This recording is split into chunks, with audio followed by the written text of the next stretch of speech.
if you could recollect one memorable experience from your days in IIT. Me first? Yes, sir. Well, at IIT Kanpur, we had a very good computer lab, but the time that was given for programming to every student was always very, very limited. So I used to buy time from others. I'll solve others' problems and take their time. That was real fun. I think I was about to say a story about how I used to have 2 rasagollas every day, but now that he spoke about computers, you're right. The access to computing at that time, I think, was very difficult. But it's amazing how the world has changed. But for me, fond memories of friends, and I met my wife there, so that's what I remember most about IIT. That is the most memorable. You've created memory there. Yeah. In the last few years, the vision of a digital India has truly taken center stage. And all of us today, all of us in this room, are witness to it, a participant to it.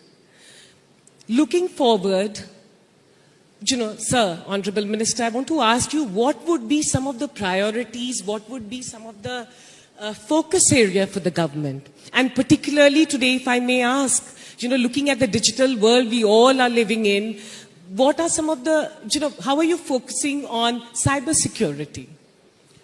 Quite a few priorities. See, over last 8 years, the vision of Digital India has really taken us to a level where we have a very successful, absolutely scalable India stack.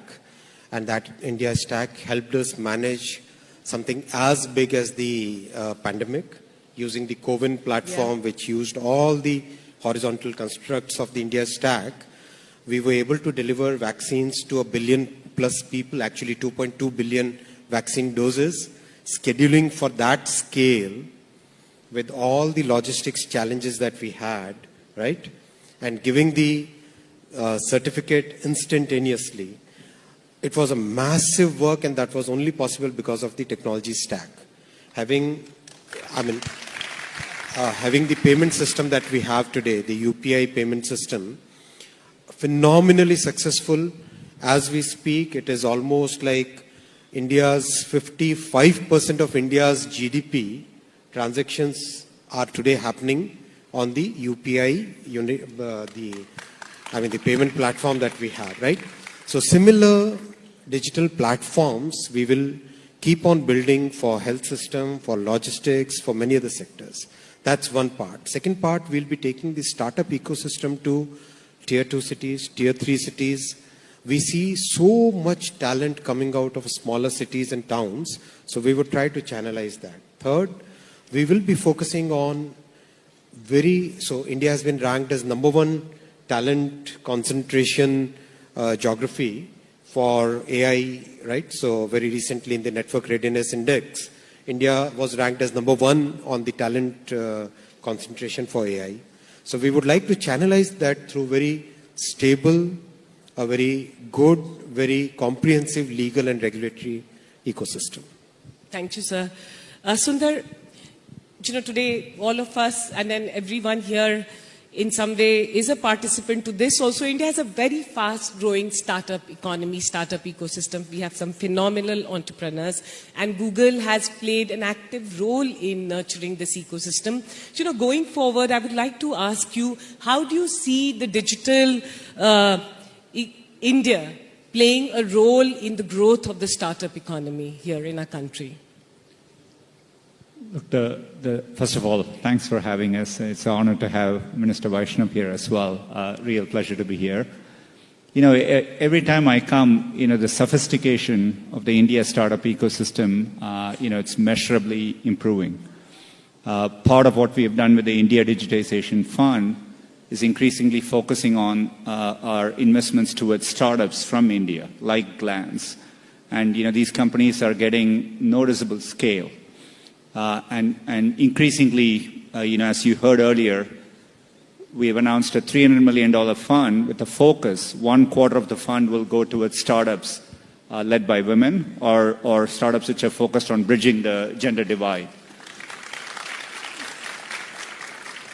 I think, to me, the opportunity India has, if you look at the US as a market, the reason startups are successful is when they build something, they have an access to a 300 million plus market. And it's easy to build something which scales across the entire country. This hasn't always been true in places like Europe because you have to scale across 26 markets, and it's tough for a startup to get that scale. I think that's the opportunity India has. How do you make sure a startup can easily scale across the entirety of an Indian market? So I think those are all ways by which policies can help, and we can play a role as well. But there is no better time to do a startup than the current moment. Even though we are working through a macroeconomic moment like this, companies like Google were created in moments of a downturn. So I think, I'm very bullish about it over time. Sundar, I have to say this as a woman entrepreneur, that it's very, very encouraging that you're saying that, the fund will also focus on women-led businesses. And I just saw some of you clapping, but zordar dil se tali ho sakti hai, because it is a very, very significant moment for our country, for women. And we need more women entrepreneurs. Honorable Minister, as we look forward, we are seeing AI emerge as one of the, an important emphasis for the government and area and priority. Honorable Prime Minister talked about it, and we've seen a lot of focus there. What are some of the areas in AI that you're keen to nurture through the government? So AI is going to play a very big role in India's tech story going forward. There are multiple number of fields, multiple number of areas in which AI is going to make a significant difference. Agriculture is one such field. The diversity of languages that we have, how do we bridge the gap between people who speak one language and the other, that's going to be second. Then making credit accessible to the people at the bottom of the pyramid. That's going to be a major, major task ahead in which we will be using AI. And that's going to ride on the success that we have already had in terms of the payment system, the identity system, and a very rapid adoption of technology across different sections of the society and across all geographies. So we are going to use all these things, and once we have our data protection bill and the telecom bill and the Digital India bill in place, then it creates a robust framework in which we can use some of the data sets which are available, public data sets, and then use them and harness the power of technology to provide better solutions, better services. And our focus is always, see, the rich people can always take care of themselves, right? Our focus is always on the middle class and the poorer sections of the society. As government, we are very keen to make sure that every section of the society, marginalized sections of the society, they are able to get the benefits of technology the way some of us who are better endowed, similar level of technology benefits, they should also be able to get. So we'll be focusing on AI, multiple sectors as well as different sections of the society. Thank you. Yeah. Sundar, you have once said that AI, and I'll read this, is one of the most profound technologies we are working on, as important or more than fire and electricity. And today we saw and we heard about the interesting applications of AI that has been used. If you were to choose which area of AI's impact excites you the most? It's I think it'll touch every sector over time, and so, but for us, core to our mission, people come to Google to find information. So where I get most excited is how we can use AI in that service of that mission. One of our key parts of our mission is to make Google universally accessible and useful. We are increasingly use AI to scale up the number of languages we can offer. We recently added 9 new Indian languages, Assamese, Bhojpuri, Konkani, etc.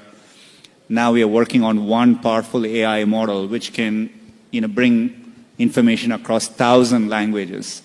So all that we can use to make sure it's available to more people.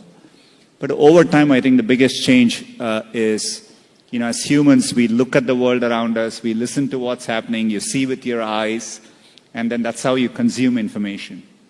So being able to bring all that, we call this multimodal, and bring that view when you ask a question to Google, and then get that rich answer back, is what I think AI will end up playing a role. Whether you're showing an image or you look at something and say, tell me about this. We want to bring all that as experiences to our users. And I think AI will end up playing a powerful role, and I'm very excited about it.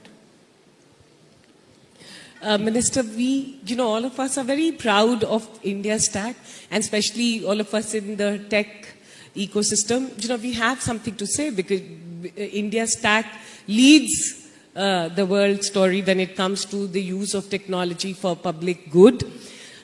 I want to ask you, what role do you envisage the private sector playing in delivering the India stack to other emerging economies to help them unlock the economic potential of it, especially when it comes to digital public infrastructure in terms of payments and health?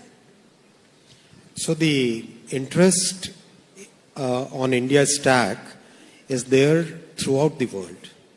So it's a very unique way of looking at developing technology and taking it to the society, right? Multiple number of small constructs which put together can create a great solution. We believe that in this entire development of India's stack, the role of private sector is very, very important, because the government is providing the platform.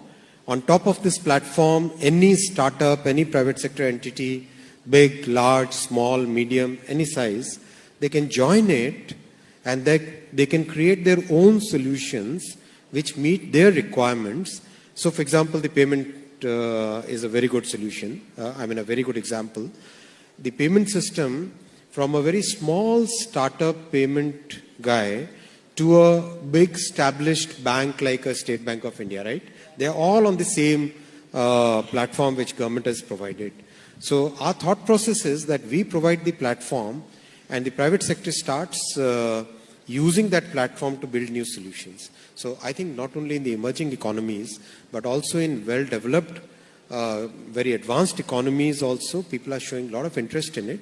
We have MOUs on payment system itself with about 30 odd countries by now. And private sector will play a very big role in, let's say somebody wants to have similar identity system in, let's say France, a digital identity system, right?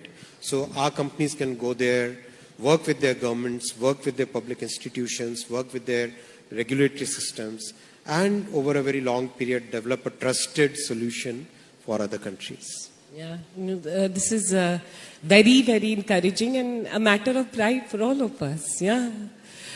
Sundar, I have to ask you this. We grew up in an India where we were very happy about, importing from the world. But increasingly, we are living in an India which is exporting to the world. And we are really, genuinely very proud of Made in India tag.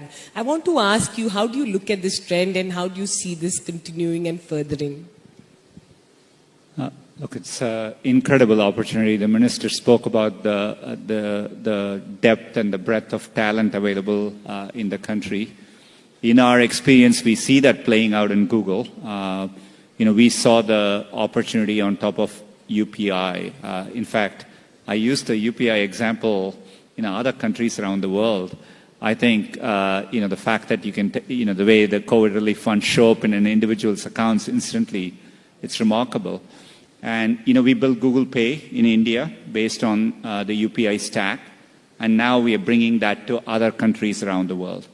There are many more examples of it. We used AI technology to develop flood forecasting for India and then later Bangladesh. This is an alert which gets sent out to 23 million people every year. Now we are bringing it to many, many more countries around the world. So I think you will see this trend grow over time. And, with the scale of the market here, being able to find a solution. And in many cases in India, you can leapfrog and get to the next solution faster. So I think it'll be a big incentive for us to do it here and then take it to other countries, which sometimes are slower to go through these phases. So I see this trend as something which will be increasing over time.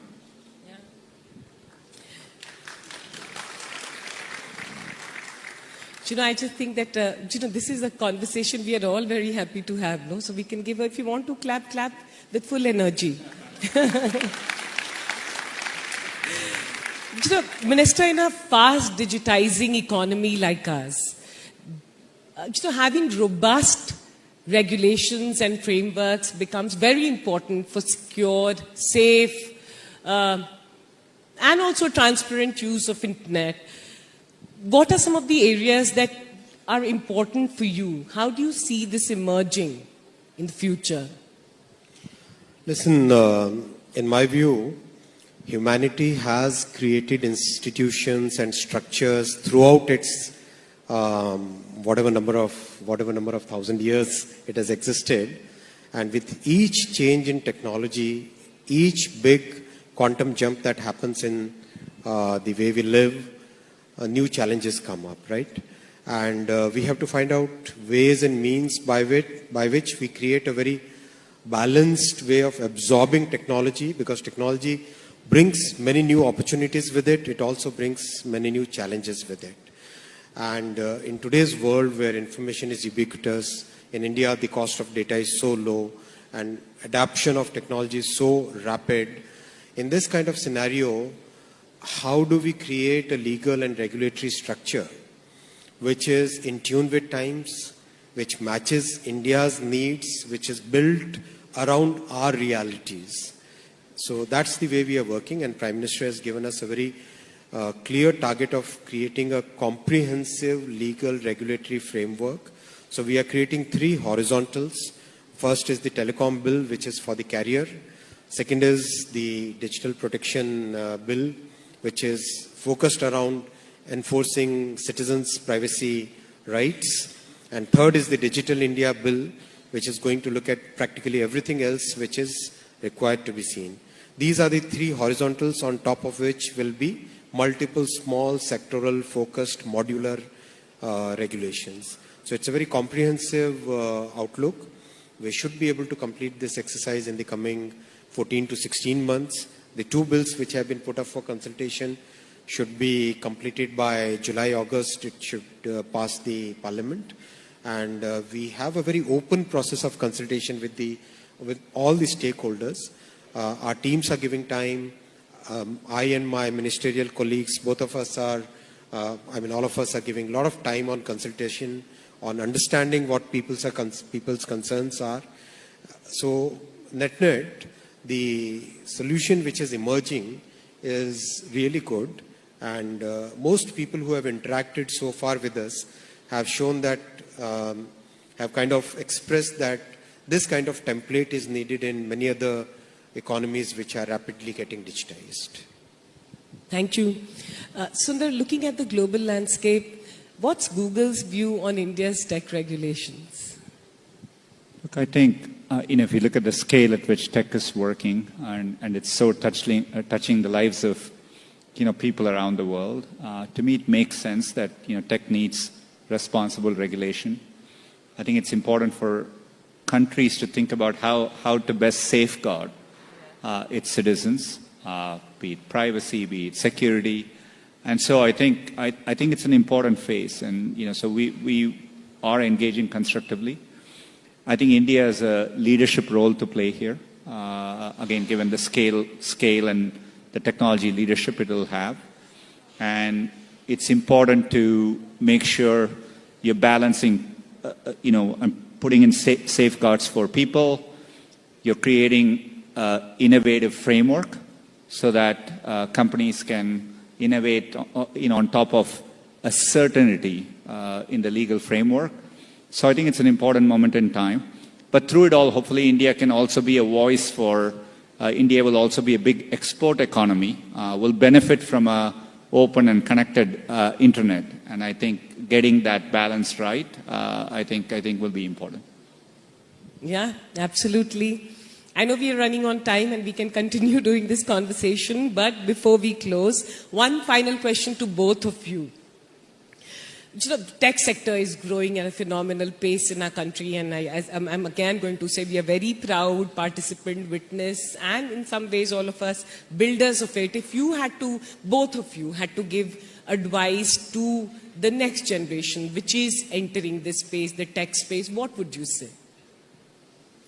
I would say that think on population scale, think on global scale, because all the constructs, all the basic components which are needed for creating a very humongously big scale solution are today available. So don't think small, think big. No, I definitely agree with that. I would also say for young people, tech is much broader than just programming or engineering alone. I think for tech to work at scale, including things like AI, thinking about the surrounding areas, be it policy, be it ethics, so just thinking about tech holistically, I think will create opportunities for many more people.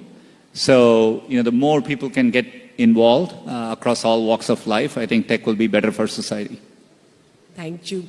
Thank you so much, Minister, for taking out time to be here. I always say that it shows the commitment to be involved in the tech and the startup econ, to building this. Thank you for taking out time. And Sundar, thank you so much for inspiring all of us. Thanks a lot.